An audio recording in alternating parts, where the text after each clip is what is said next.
Okay guys, here's a 60-second video on how to turn off the wheelie control. Let that message disappear. We're going to be using this four-way directional pad.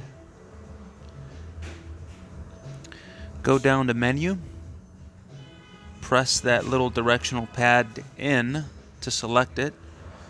Select APRC settings.